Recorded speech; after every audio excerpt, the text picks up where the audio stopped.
Salut, c'est Roy et je te fais un petit audio pour remettre un petit peu les pendules à l'heure concernant un problème que je vois chez les débutants. En fait, on pense souvent que le problème quand on veut faire des croquis sur le vif, c'est de c'est de devoir faire un croquis parfait avec une structure parfaite en appliquant une méthode parfaitement au départ. Et alors que en fait le problème c'est finalement de pouvoir prendre plaisir à faire les petits croquis et c'est de pouvoir voilà, dégainer le matériel rapidement, être spontané, tracer en quelques lignes la structure du paysage et y aller. Le souci lorsqu'on veut être trop perfectionniste, ben, c'est simplement que l'on se met trop de pression et puis ça nuit à la spontanéité et voilà, après le résultat, ben, ça peut faire rigide puisque cette pression, cette tension elle va se retrouver dans le dessin. Bref, le problème avec les méthodes classiques, c'est qu'elles ne nous permettent pas de se sentir, en fait, être un virtuose du dessin à main levée. Alors, c'est peut-être un peu beaucoup de dire un virtuose, mais en gros, voilà, d'avoir des méthodes classiques qui ne nous permettent pas de nous sentir artistes et de pouvoir faire des dessins à la volée. Et c'est un peu le même problème que les gens ont avec la mise au carreau, la grille de Dürer, mais ça c'est un autre sujet. Et en fait, faire un petit croquis sur le vif, c'est un peu comme avoir le coup de foudre. C'est, voilà, on voit une personne qui nous inspire, on a un moment où on est subjugué, et on est uniquement dans la contemplation, et on s'arrête de penser. Et puis voilà, quand on retrouve ses esprits, et ben, on se pose des questions sur la personne, on a envie de la connaître, on veut se rapprocher et puis faire connaissance. C'est ce qui paraît normal quand on a un coup de foudre. Ben, pour le dessin, c'est pareil. En fait, les meilleurs moments où on capte des dessins intéressants, c'est quand on a ces espèces de coups de foudre sur le lieu où on va dessiner, où on se promène, voilà. Voilà, sauf qu'à la place d'avoir une personne, c'est un lieu pour lequel on a le coup de foudre. Et le dessin, ben, la manière de dessiner le croquis, ben, on a qu'à imaginer que c'est la conversation. Et en fait, je voulais te demander, est-ce que tu crois que c'est mieux d'avoir un script avec une série de questions à poser, des phrases toutes faites, et avoir le texte, toute la conversation déjà écrite pour pouvoir pour pouvoir faire connaissance. Ben non, enfin, y a personne qui scripte sa conversation avant de vouloir faire une connaissance avec une personne qui l'a inspirée et dont elle veut connaître un petit peu plus la vie. Eh ben non, qu'est-ce qu'on fait plus naturellement que ça, c'est qu'on eh ben, on y va, on improvise. Et la conversation, elle est loin d'être parfaite. Il y a même des blancs, il y a des moments où on est peut-être un peu, ça peut paraître étrange, voilà, parce qu'on se connaît pas.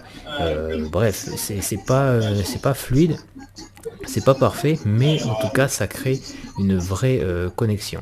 Donc là, je te pose une petite question. Est-ce que là, tu ne louperais pas des opportunités de faire des beaux croquis, de bien remplir ton carnet de beaux dessins, juste parce que tu voudrais faire de la perspective parfaite, parce que tu veux appliquer une méthode parfaitement avant de pouvoir faire ton croquis, ton dessin.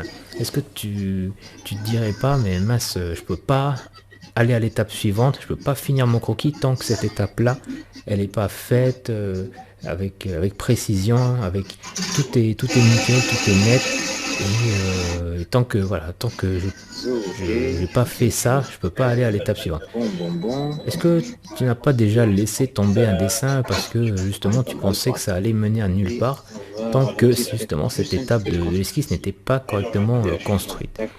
Alors, en fait, finalement, c'est pas comme ça que ça marche. Une esquisse, je t'explique rapidement, c'est fait pour faire des erreurs.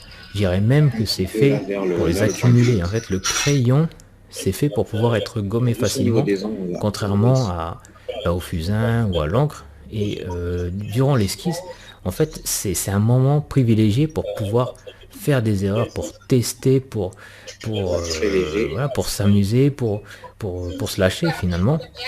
Et c'est pas grave si on accumule plein de maladresses. De toute façon, on peut toujours corriger et c'est même mieux de partir d'une esquisse qui est imparfaite mais qui est spontanée plutôt que d'une esquisse qui est parfaite et qui nous a pris trop de temps à dessiner et qui a nuit à notre plaisir finalement, qui est un peu un passage obligé, qui est pas très amusant au final. Un petit peu ici. En fait, quand il n'y a pas de faute, ça devient ennuyeux parce que la perfection, je te l'annonce, la perfection, c'est ennuyant. On entend plein de gens qui courent après la perfection, qui veulent être parfaites dans tous les domaines de leur Alors, vie, voilà, dans tout ce qu'elles font. Donc il y a tout le monde, toutes ces personnes-là veulent cette perfection, on est bon. mais si elles À mon avis, c'est l'obtiennent, bon pour moi je l'étape pose la de question, l'entrave. combien voudraient la garder? Donc voilà. Dans ma méthode, on travaille avec des Donc, esquisses qui en sont résumé, imparfaites pas trop de et justement avec perfectionnisme, des lignes imparfaites pour obtenir jouer sur les un rendu alternances. captivant dont on est fier, et on Quand il y a des travaille choses qui comme sont ça avec granuleuses, ben, spontanéité, n'hésitez pas et soit à faire on des essaie pointes, en fait soit à faire des d'abord de gribouillis. conserver le Et plaisir puis, de dessiner, voilà, voilà, comme rajouter un enfant des qui veut hachures dessiner puis qui s'amuse à dessiner et il s'en fiche un petit peu du sur les résultat. objets. Nous on veut garder Une fois que vous avez fait la le spontanéité, on veut détourage, garder le et côté puis amusant, fun du renforcer les process, contrastes sur et les on veut objets avoir un comme les résultat plans, donc, comme qui, sans les être étagères, parfait, reste les captivant, chaises, reste là, artistique, même. créatif, original et Tiens. qui nous plaît. Voilà, si tu Renforcer les veux contours, voir c'est une autre plus manière de faire. d'informations sur cette méthode, j'ai une autre vidéo que tu Détache peux bien les charger en objets cliquant sur le les uns i des comme autres. info en haut à droite, voilà, si tu es sur smartphone.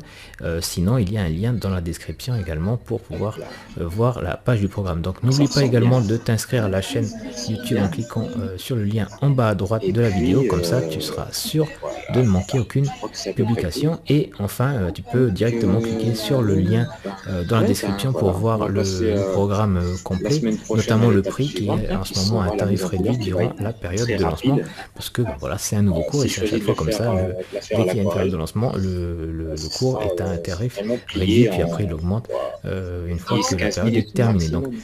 voilà pour cette vidéo, donc Ouais. je te dis à très bientôt pour une prochaine Ouais. vidéo ou un prochain audio. Ciao! Hello.